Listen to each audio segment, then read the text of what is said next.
दोस्तों नमस्कार। आज मैं आपको सुनाऊंगी अकबर बीरबल की एक मजेदार कहानी। पंडित जी।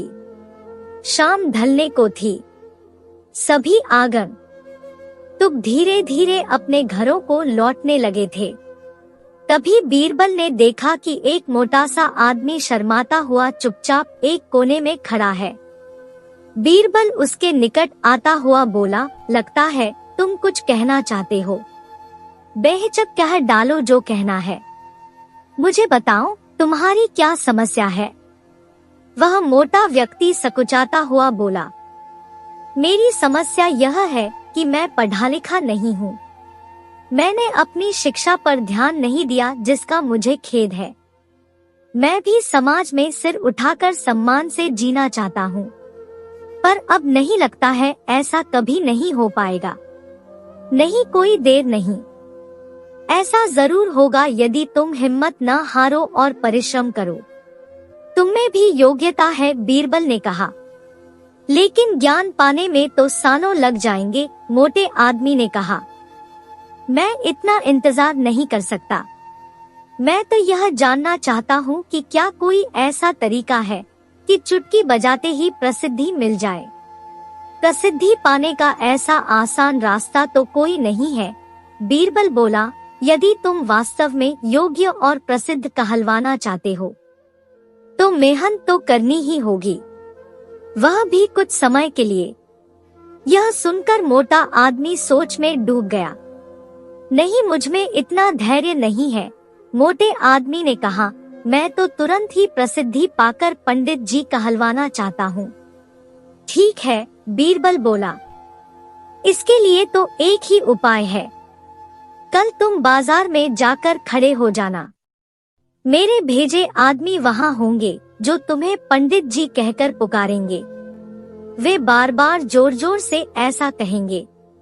इससे दूसरे लोगों का ध्यान इस ओर जाएगा। वे भी तुम्हें पंडित जी कहना शुरू कर देंगे। ऐसा होना स्वाभाविक भी है, लेकिन हमारा नाटक तभी सफल होगा जब तुम गुस्सा दिखाते हुए उन पर पत्थर फेंकने लगोगे या हाथ में लाठी लेकर उनको दौड़ाना होगा तुम्हें। लेकिन सतर्क रहना।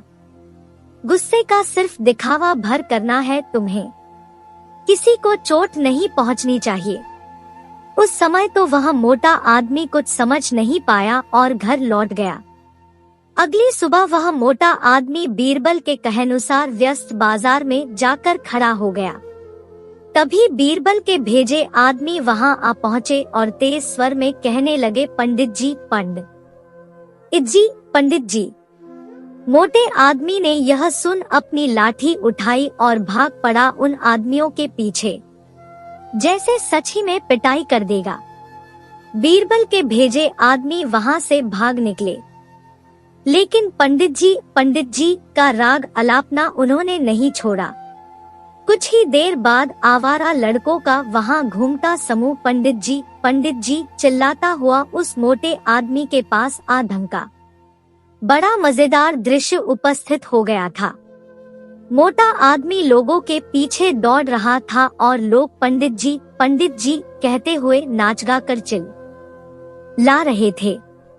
अब मोटा आदमी पंडित जी के नाम से प्रसिद्ध हो गया। जब भी लोग उसे देखते तो पंडित जी कहकर ही संबोधित करते। अपनी ओर से तो लोग यह कहकर उसका मजाक उड़ाते थे कि वह उन पर पत्थर फेंकेगा या लाठी लेकर उनके पीछे दौड़ेगा।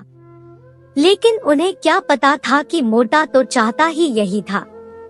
वह प्रसिद्ध तो होने ही लगा था। इसी तरह महीनों बीत गए। मोटा आदमी भी थक चुका था। वह यह भी समझ गया था कि लोग उसे सम्मानवश पंडित जी नहीं कहते, बल्कि ऐसा कहकर तो वे उसका उपहास करते हैं।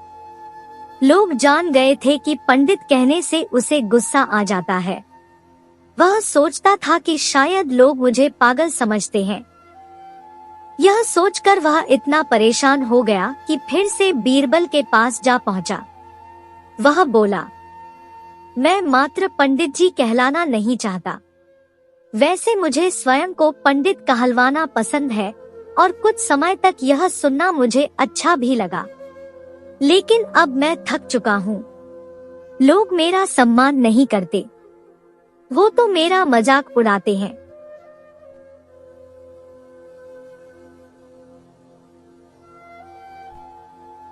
मोटे आदमी को वास्तविकता का आभास होने लगा था। मोटे आदमी को यह कहता देख बीरबल हंसता हुआ यह बोला, मैंने तो तुमसे पहले ही कह दिया था कि तुम बहुत समय तक ऐसा नहीं कर पाओगे। लोग तुम्हें वह सब कैसे कह सकते हैं जो तुम हो ही नहीं। क्या तुम उन्हें मूर्ख समझते हो? जाओ, अब कुछ समय किसी दूसरे शहर में जाकर बिताओ। जब लौटो तो उन लोगों को नजरअंदाज कर देना जो तुम्हें पंडित जी कहकर पुकारें। एक अच्छे सभ्य व्यक्ति की तरह आचरण करना। शीघ्र ही लोग समझ जाएंगे कि पंडित जी कहकर तुम्हारा उपहास करने में कुछ नहीं रखा और वे ऐसा कहना छोड़ देंगे। मोटे आदमी ने बीरबल के निर्देश पर अमल किया। जब वह कुछ माह बाद दूसरे शहर से लौटकर आया तो लोगों ने उसे पंडित जी कहकर परेशान करना चाहा, लेकिन उसने कोई ध्यान न दिया। अब वह मोटा आदमी खुश था कि लोग उसे उसके असली नाम से जानने लगे हैं। वह समझ गया था कि प्रसिद्धि पाने की सरल राह कोई नहीं है।